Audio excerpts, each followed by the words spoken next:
অঙ্কুশ দা জিদ্দা এবং দেবদার পরে আমার চোখে যে প্রপারলি হচ্ছে বাংলা এই মুহূর্তে দাঁড়িয়ে বড় স্টার, সেটা হচ্ছে অবশ্যই অঙ্কুশদা। এটা আমি তখন থেকে বলছি যখন আগের বছর কেউ মেনস্ট্রিম মুভি করলো না, এবং ঈদের টাইমে কেউ ছিল না যেখানে অঙ্কুশ নিজের মির্জা আনলো। আমি তখনই বলেছিলাম যে অঙ্কুশ সিরিয়াসলি একটা বিরাট বড় তার স্টার হওয়ার সমস্ত রকম ব্যাপার রয়েছে, এবং মির্জা মোটামুটি একটা বিজনেস করে। একটু up to the mark perform করেছিল, যতটা পারফর্ম করা উচিত ছিল ততটা করে, একটু আন্ডার পারফর্ম তো অবশ্যই করেছিল।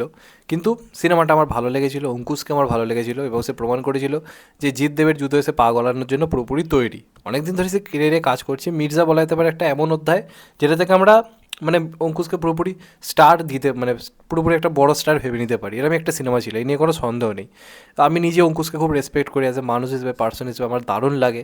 তার কাজ এলে আমি খুব এক্সাইটেড থাকি, তার যে কটা কাজ আপকামিং রয়েছে আমি সেগুলো নিয়ে খুব এক্সাইটেড। কিন্তু অঙ্কুশের বরাবরই একটা প্রবলেম হচ্ছে ভুলভাল বকে ফেলে। কী বলতে হবে, কেন বলতে হবে, কোথায় কী বলতে হবে, আমি এটা বলছি আদৌ এটা ঠিক হবে কিনা, এই জিনিসগুলোর একটু অভাব রয়েছে অঙ্কুশদার মধ্যে। এবং এই ভুলের কারণেই মির্জা নিয়ে যে এক্সপেকটেশন তৈরি হয়েছিল সেই এক্সপেকটেশন কিন্তু পূরণ করতে পারেনি, এবং সেটারই বক্স অফিস ফলাফল দেখা গেছিলো। মির্জা আসার আগে থেকে অঙ্কুশদা কী প্রচার করে গেছিলো যে সিনেমা হল রীতিমতো থিয়েটার হয়ে যাবে, এমন কিছু যা আমরা আগে কখনো দেখিনি। এবং যেভাবে অঙ্কুশদা নিজের ট্রেলারে ভিউজ বাড়াবার জন্য জিদ্দার চ্যানেল থেকে, দেবদার চ্যানেল থেকে ট্রেলার লঞ্চ করে, লোকের কাছে এক্সপেকটেশন প্রথম থেকেই তৈরি হয়ে যায় এখানে শিওর জিদ্দা দেবদার ক্যামেও থাকতে চলেছে। এইভাবেই প্রচার করা। তারপর প্রিমিয়ারে দেবদাকে দিয়ে যেভাবে কথা বলানো হয়, আশা ছিল লোকের যে এরকম একটা কিছু এই সিনেমার মধ্যে থাকবেই। যেভাবে জিনিসটাকে প্রেজেন্ট করা হয়েছিল এবং যেভাবে অঙ্কুশদা বারবার বলে এসেছিল যে থিয়েটার পুরোপুরি স্টেডিয়াম হয়ে যাবে, এটা সত্যি কথা যে অঙ্কুশদার এখন সেই জায়গা নেই যে অঙ্কুশদা এখন থিয়েটারকে পুরো স্টেডিয়াম করে দিতে পারবে।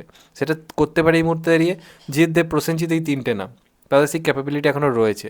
তো সেখান থেকে জানি যখন এরম বক্তব্য আসে, প্রথম থেকে একটা এরম মানে একটা জিনিস সেট হয়ে গেল মির্জাকে নিয়ে, যে এখানে জিৎ দেবের একটা ভয়ঙ্কর ক্যামিও থাকবে। ঠিক তো, মিথ্যে তো বলছি না। মানে সিনেমা রিলিজের দিন অবধি সবাই এটা এক্সপেক্ট করেছিল। যখনই সেই জিনিসটা হলো না, লোকে গিয়ে দেখলো শুধু অঙ্কুশ একাই রয়েছে আর ক্যামিও হিসেবে যিশুদা রয়েছে, তখন কিন্তু লোকের একটু হলেও কিন্তু আশা পূরণ করতে ব্যর্থ হয়েছে যে অঙ্কুশ একার কাঁধে কিন্তু বিরাট বড় কিন্তু হিট দিতে পারেনি। যাই হোক, সেটাও মেনে নেওয়া যায়। এবার সেটা তো একটা ভুল ছিল, সেটা নিয়ে আমি তখনও কথা বলেছিলাম। এখন মির্জা টু নিয়ে মানে একটা সিনেমা নিয়ে কেউ কনফিডেন্স থাকতেই পারে, সেটা নিয়ে কোনো সন্দেহ নেই। কিন্তু যে কথাটা আজকে জিদ্দা পর্যন্ত বলতে পারে না, বা দেবদা নিজের কেরিয়ারের 17-18 বছর পরে এসে হয়তো একবার বলছে কোনো একটা সিনেমার জন্য, সেটা অঙ্কুশদা এখন থেকেই যেভাবে আগে থেকে বলে রাখছে, আবার দেখবেন ব্যাপারটা একটা হাস্যকর জায়গায় গিয়ে পৌঁছবে।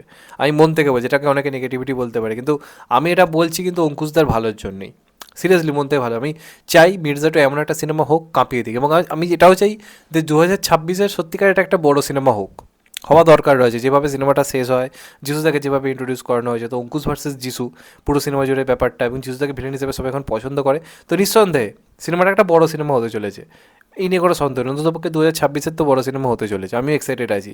2026 হয়তো কোনো একটা টাইমের সিনেমাটা রিলিজ করবে, অফিসিয়াল অ্যানাউন্সমেন্ট আসবে। এবং অঙ্কুশদা বারবার এখন থেকে মির্জা টু এর প্রমোশনও করছে নিজের বিভিন্ন ফেসবুক পোস্ট বিভিন্ন জায়গাতে।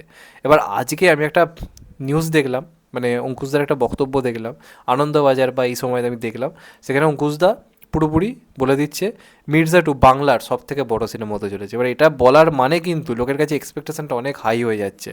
আর এই লোকের এক্সপেকটেশন তুমি যখন হাই করে দিচ্ছ, তারপর যখন ট্রেলার টিজার বা সিনেমা সেই লেভেলের হচ্ছে না, লোকে কিন্তু সিনেমাকে নেগলেক্ট করতে শুরু করে দেবে।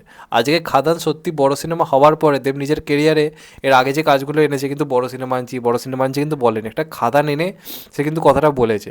তো সেক্ষেত্রে অঙ্কুশদা এত আগে থেকে এই যে একটা এক্সপেকটেশন তৈরি করে দিচ্ছে দর্শকের মনে, যে চলো ভাই মির্জা টু বাংলা সব থেকে বড় সিনেমা, মানে খাদানের লেভেল এক্সপেকটেশন কিন্তু পার করতে হবে। লোকের মাথায় আসছে খাদান এই মুহূর্তে বাংলা সবচেয়ে বড় সিনেমা, চেঙ্গিজ একটা বড় সিনেমা, তো সেই লেভেলটা কিন্তু পেরোতে হবে মির্জা টুকে এখন। না হলে যদি মির্জা টু একটা খাদানের মতো মানে স্কেল ট্রেলার টিজারে না প্রেজেন্ট করতে পারে, বা চেঙ্গিসের মতো প্রেজেন্ট না করতে পারে, লোকে কিন্তু আবার হাসাতে শুরু করবে, যেটাকে কী করে তুমি এখন থেকে বাংলা সব থেকে বড়ো সিনেমা বলছো। হ্যাঁ, মুম্বাইয়ের টিম কাজ করছে, বড় কিছু ভাবা হচ্ছে, এ নিয়ে কোনো সন্দেহ নেই, আমি নিজে এক্সাইটেড। কিন্তু আবার সেই একই ভুল কেন মির্জা অনেক ক্ষেত্রে এটা করা হলো, যে বিরাট একটা এক্সপেকটেশন তৈরি করে দেওয়া, বিরাট বড় বড় কিছু বলা, যেটা আমি দেখলাম বাংলাদেশের যে সিনেমাটা এলো দরদ, সেটার ক্ষেত্রেও করা হলো, যে টি সিরিজে আনবো, এই আনবো, এই আনবো, বুর্জ খালিফাতে এই হবে। এই এক্সপেকটেশনগুলো তৈরি করার তো দরকার নেই। আজকে বরবাদের ক্ষেত্রে দেখুন কোনো এক্সপেকটেশন তৈরি করা হয়নি, টিজার ভালো হয়েছে, লোকে রীতিমতো লাফাচ্ছে। সেটা সব থেকে বেশি ইম্পর্টেন্ট, সেটা সব থেকে বেশি ইম্পর্টেন্ট। আজকে জিদ্দা বলিউডে কাজ করতে গেছে, বারবার কিন্তু বলেনি যে এই বলিউডে যাচ্ছি, এই বলিউডে যাচ্ছি, কাঁপিয়ে রেখে দিচ্ছি বলিউড, সে বলেনি। ট্রেলার এসছে, দর্শক বলছে যে ভাই সিরিয়াসলি জিদ্দা বলিউডে গিয়ে কিছু একটা করেছে। তো এই জিনিসগুলো না একটা স্টার ভ্যালু তৈরি হওয়ার প্রথম কিন্তু উপাদান, যে আমি কী বলছি, কেন বলছি, আমি নিজের ঢাক কেন নিজে পেটাবো? দর্শক নিজে দেখে বলুক যে এটা বাংলার সব থেকে বড় সিনেমা।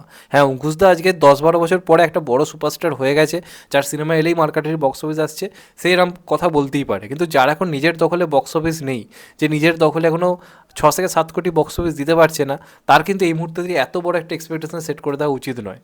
এটা আমার ব্যক্তিগতভাবে মনে হয়। এবার অনেকে এটা ভুল ভুলতে বলতে পারে, এটাকে অনেকে নেগেটিভিটি করছি বলতে পারে। তারা, যারা আমাকে চ্যানেলে প্রথম থেকে তারা জানে যে আমি বাংলা সিনেমায় কতটা সাপোর্ট করি এবং অঙ্কুশদার প্রতি কতটা আমার সাপোর্ট রয়েছে সেই ম্যাজিকের টাইম থেকে। তো আমি চাই অঙ্কুশদার সাথে ভালো হোক। যে ভুলটা মির্জার ক্ষেত্রে হয়েছে, মির্জা যে কারণে চাপে পড়েছে, আমি চাই না মির্জা টুর সাথে সেটা হোক, যে কারণে এটা বলা। তো যাই হোক, আমার এই বক্তব্যটা নিয়ে আর বেশি কিছু বলার নেই। এটা নিয়ে আমি জাস্ট যেটুকু বলার বললাম। তোমাদের এটা নিয়ে কি মতামত অবশ্যই জানিও। আর চ্যানেলটা নতুন হলে চ্যানেলটা সাবস্ক্রাইব করে দিও and get the bell icon. ভালো থেকো সবাই, টেক কেয়ার, নমস্কার, আবার দেখা হবে। এখন তো বাই, সবাই ভালো থেকো, সুস্থ থেকো, টেক কেয়ার, নমস্কার, আবার দেখা হবে, ভালো থেকো।